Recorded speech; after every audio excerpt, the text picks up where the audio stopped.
What's up, guys? Joe at Momentum Works. Today I want to touch on VGT turbos. I want to talk about a lot of the pitfalls I see when customers are buying these turbos and when they're installing them. Things to look out for that you might run into that would create an issue. This video, put them tips and tricks that are really going to save you some time and some heartache on the roadside. Stay tuned.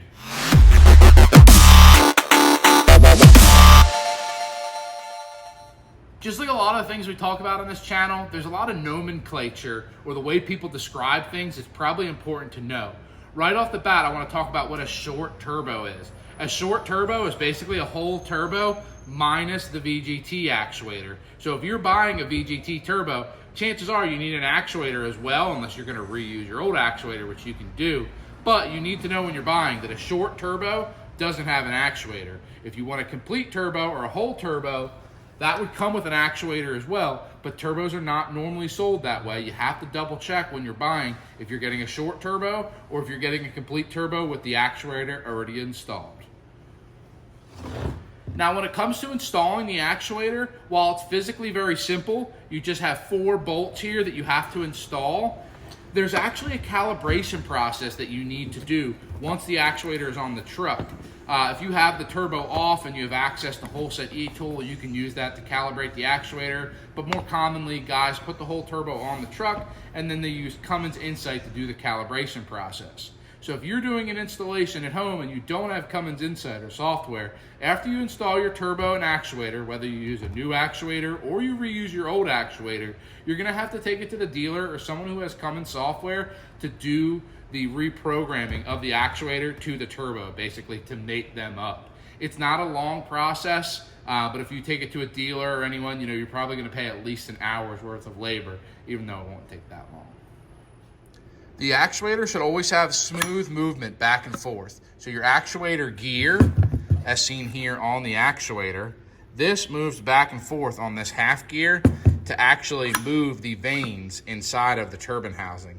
So this should always be smooth to the touch. You should be able to move it by hand. If you can't move this by hand, you've got a problem. Now, this particular tip is not one that I've heard before, but we've recently run into an issue with it, so I do want to share. Now, these VGT turbos should come in the correct orientation for your truck, but sometimes they're not quite right, and you'll have to loosen this clamp, which we'll do here. And when you loosen this clamp, you can now move the orientation of the turbine housing slightly in either direction. Now, when you do this, you can kind of hear how there's a little movement there. You want to make sure that the vanes of the turbo are not jammed to one side or the other. You want to make sure it's right here in the center. Now, let's take this apart and get a closer look. For a better visual, we've removed the exhaust housing from the turbo, and now you can see when you move this actuator arm, this is what's happening inside the turbo. This whole ring is moving up and down, this VGT. This would be the fully closed position, or the most closed it can get, and this would be fully open. When it's closed, it's restricting flow, which will allow the turbo to spool faster, and then once you're at higher RPM, it'll slowly back off to allow more flow, thus varying the AR of the exhaust housing. So again, this would be very tight, or when you have your Jake brake, the 3rd stage enabled on an ISX, because this is an ISX turbocharger. And then when you're going down the road already at full tilt, your Peterbilt, it'll be all the way down there closed so that you have the largest AR for better flow. Now we have this upside down, so these vanes are what's going into this ring here. Now basically, this is the failure portion of the turbos. These get jammed with soot, or they get damaged from heat and distorted, and then these can no longer slide in through the holes. And when that happens, that's when the VGT turbo jams up and you might get a code. You might think, oh, the code is for a bad actuator, but it's just that the actuator can't move this arm, so it throws a code. So it's not that your actuator's bad, it's that something's damaged in the turbo. And you may be able to clean the soot out of this section or clean the soot out of here, but that's usually only a Band-Aid. Usually by the time this kind of thing happens, there's already irreversible damage.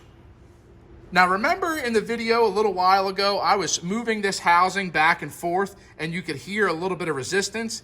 That was these vanes hitting inside these locations. So you want to make sure that once the housing is on, you center it so that these do not jam up in the ring. Now, If they're jammed up to one side, it might work for a little while, but eventually it's going to jam and prematurely fail.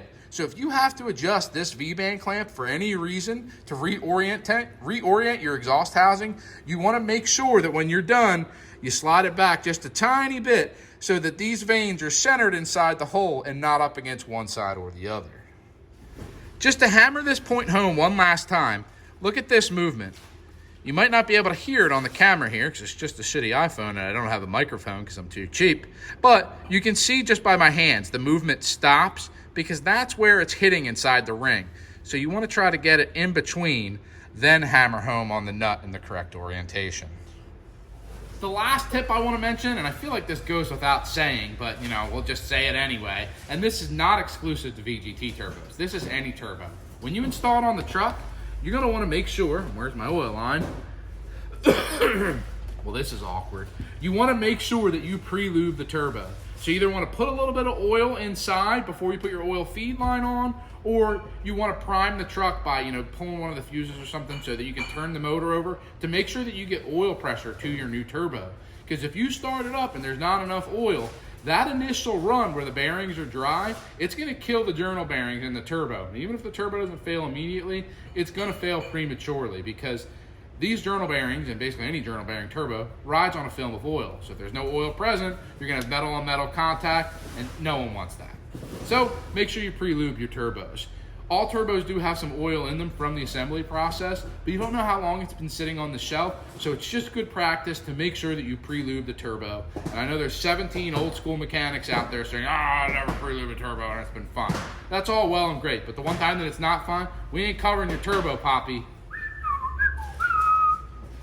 All right, guys, so let's do a quick recap. First, we talked about nomenclature. We talked about what a short turbo was versus a full turbo with the actuator. Then we talked about the fact that you have to calibrate these actuators. You know, whether it's a Cummins ISX or a Paccar, any of these whole set VGT turbos with the electronic actuator, you have to calibrate these things. You can't just put them on.